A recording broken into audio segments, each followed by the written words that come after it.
Okay, we got to talk about the Lakers. So we're about 2 to 3 weeks into the offseason, and there has been a bunch of news. KD to the Houston Rockets, Denver is retooling, Eastern Conference is up in flames, everything from Milwaukee, Boston, Atlanta, Orlando. I should probably make an entire video about that because the Eastern Conference is going to be very, very interesting, but I digress. The reason why I made this video is because there's always one team that continues to pique my interest, and that team, of course, is the team that I root for, and they are the Los Angeles Lakers. Now, when it comes to the Lakers, of course, everyone has something to say about them, regardless if it feels as if like they're not doing anything at all, especially when they end up losing talent like DFS, or even when they make an addition such as Jake LaRavia or DeAndre Ayton, that's also just not enough. But in my opinion, the much more interesting story is about the Lakers' future and how LeBron is just not a part of it. My intrigue really triggered when LeBron decided to opt into his player option, which is something that he normally doesn't do. Then following that was cryptic messages from LeBron at a golf course in Ohio. Following that was other news breaking about how the Lakers are viewing LeBron as an expiring contract, which is also pretty crazy. And then following that up, of course, was full-blown trade rumors of LeBron playing for another organization. Now, I am wise enough to not be naive to the LeBron media spin. This happens practically every single summer, so I'm not new to this. Trust me when I say I am not falling for fake rumors about him getting traded or retiring. However, this year is certainly different from years past because of two reasons. A, LeBron is no longer a priority for the Lakers, and B, regardless if you like this or not, a lot of the things that the Lakers can or cannot do this summer is because of LeBron. Now, I know a lot of people are going to interpret what I just said as me blaming LeBron, but it's more so of me just accepting the reality when it comes to LeBron being on my favorites team roster. And I know that's really difficult for many people to comprehend, so let me just explain. All of this begins in the beginning of last season, during the summer in which the Lakers, as always, were in the middle of a bunch of drama, trying to figure out who the head coach was, failing and striking out on free agency by many people's perspective, and not building a competent roster, and going into the season with a lot of question marks. And I do thoroughly understand why that was. Of course, people were questioning how good JJ Redick was going to be as a coach, the improvement of Austin Reeves. Can Rui improve as a player as well? And also there was a lot of focus on if Anthony Davis can be the focal point of the offense as LeBron continued to age. However, if you are a true Laker fan, you knew for a fact the biggest question that many people had heading into last season and even the year before that was how much longer can we continue to build the foundation around a duo that features a 40-year-old man. Let's be honest with ourselves as Laker fans now for a second. All of us knew that we were holding our breath, hoping that we could just maximize as much as we can because we knew that the window of opportunity was quickly closing. And that was always in the back of our minds. Not JJ Redick as a coach, not Austin Reeves, not Anthony Davis being 100% healthy. What was this team going to look like post LeBron? And because of that reality, there was always an uncertainty on the ability to maximize what the Lakers could look like on a year-to-year basis. And if the Lakers, from the front office perspective, were not able to maximize what the team could look like, then doesn't that mean the Lakers need to pivot into a different direction? Which is exactly what happened at the deadline when the Lakers decided to part ways with Anthony Davis and Max Christie and then bring in Luka Doncic. We can go back and forth as a Laker fan how you may have felt about that, but the reality is it was the most logical conclusion to come to. Unless the Lakers could go out there and find the center to place next to Anthony Davis, such as a Miles Turner, which at that time, there were a lot of reports claiming that the Pacers are not willing to move off of Miles, which looking back at it makes a lot of sense. They were one game away from winning a championship. So if that wasn't the case, and if you weren't able to put a 5 next to AD, well, you just needed to blow things up and rebuild. Now, despite many conspiracy theorists believing that LeBron was behind the table, he was pulling the strings, he knew that AD was going to get traded, and he demanded for Luka to come. Now, it doesn't make any sense whatsoever because here we are now, and for the first time since LeBron has been on this roster and played for the Lakers, he no longer has any leverage in any negotiations. And the reason why I say this so definitively is because of what he did in the beginning of the summer by opting into his player option. Something that he never, ever does. LeBron quite literally never does this. LeBron always, for the past couple of years in LA, and even a few years in his second stint in Cleveland, always signs a 2-year max contract deal with the second year being a player option. The reason why he does this is not only to maximize his earnings, but of course gives him all the leverage and control role that may transpire throughout the rest of his time playing for a team. All makes sense. Now, to be fair, there are some benefits from the Lakers' perspective as well. If LeBron decides to opt out of his contract, that then gives the Lakers a little bit more financial flexibility, add some pieces in, fill in some of that payroll financially with some competent rotation players, and then they can just sign him back on top of the payroll because they will then have his bird rights and they are able to do so. So there are some benefits and takeaways, and overall, it just helped everyone else out. That's the reason why the relationship with LeBron and the Lakers stayed this way. But this time it's different because now the prioritization isn't LeBron, it's now Luka. And instead of trying to put themselves in a position to bend to the whim of LeBron, it is, what do we need to do to build the best roster around Luka Doncic? And so it effectively left LeBron with no other answer but to opt in. And the reason why that's very important to acknowledge is because when you look at the rest of his options, you'll realize he really didn't have no other choice. His first option could have been, okay, I'm going to opt back out and then sign for another 2-year max contract deal like I normally do, and then we'll just re-it up one more time. However, the Lakers more than likely would have said,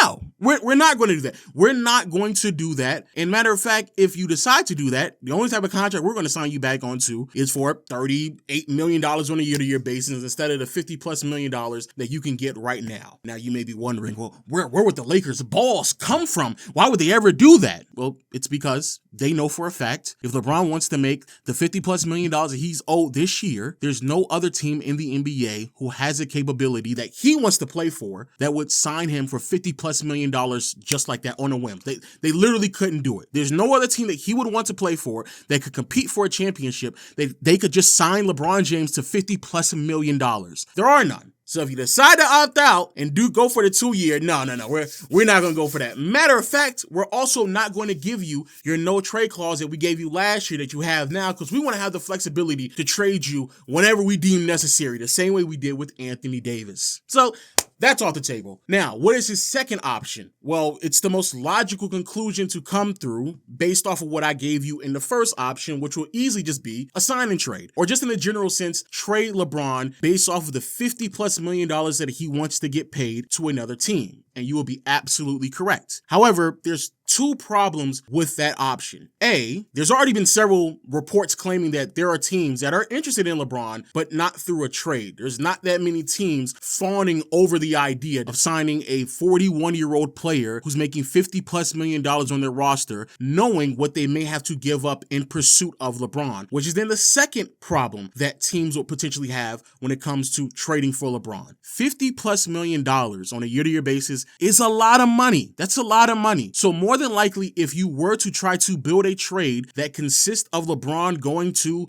the Cavaliers, the Knicks, or any other team, that means more than likely a lot of their identity of said team would be lost in pursuit of getting LeBron, which then begs the question, how valuable would it really be of having LeBron on my roster if I end up losing all of my defensive pieces, or if I end up losing key rotational parts of my team, and I just don't feel comfortable enough believing that a trio of Evan Mobley, LeBron, and Donovan Mitchell might be enough for me to go out there and win a championship, which is something that I'm pretty sure the Cavaliers are really mulling over at this point. However, if you're the Lakers, another reason why you would even have the balls to deny LeBron another max contract is because this will be the perfect situation for you. If LeBron comes to Rob Pelinka and says, hey, let's do a sign and trade, perfect. The Lakers are already trying to figure out what is the best way to prioritize Luka and put a team around him. The best way to do so is to get as many assets in return for the other player that's making $50+ million that is not a part of their future. Perfect. The Lakers would love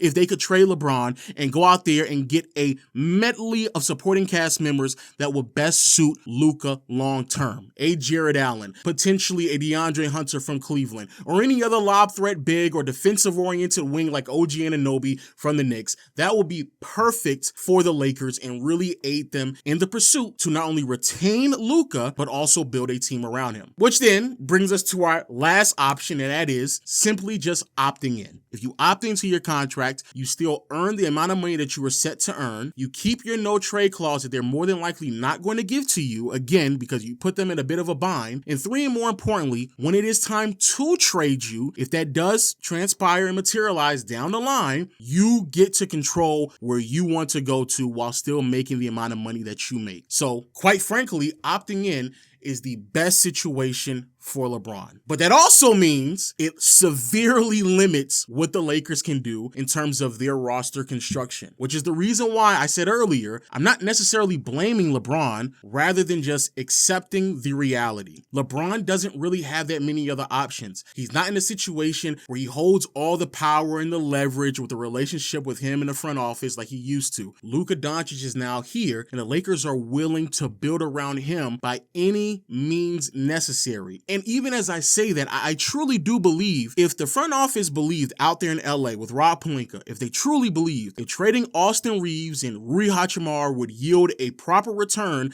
to build around LeBron and Luka for just 1 year, then I believe they would have done it. But if you look around the league, there probably isn't that many pieces that teams are willing to move off of, especially because of the amount of money that both Rui and Reeves are making, that would even justify making that move. If anything, you would probably want Reeves to be a part of the building process with Luka rather than trying to trade for a piece that may not stay long term, very similar to what just happened with DFS. Which then really kind of exposes the biggest conflicting part of having LeBron on your roster. Again, I'm not trying to sit here and bash LeBron. He is one of the greatest players that have ever played. I've said this over and over again. The second greatest player, in my opinion, of all time, but this is just the reality. When you have a player on your team that is trying to sign 2-year deals to hold all the leverage and constantly put an organization in a predicament to where they have to over leverage their future for what they have currently constructed now, it puts you at a deficit once you're not able to maximize that 1 year. And then as years and years progress, you finally get to the future assets that you were supposed to have, but they're no longer there anymore because you traded them for teams that you were trying to build 2 or 3 years ago. The Lakers have learned that the hard way, and it doesn't make any sense anymore to continue to do that for LeBron when you have Luka on the roster. The main focus now is to try to build around Luka, not just this year and next year, but for all the other years down the line where they have all the draft capital in the world and they're still holding on to it for the right moment, the right player, the right time that makes sense for Luka, not LeBron, because they know LeBron, as they've already eloquently said throughout the media, they're viewing him as an expiring contract. They're viewing him as a potential trade piece. They're viewing him as a player who is 40 years old, who is set to retire in the near future.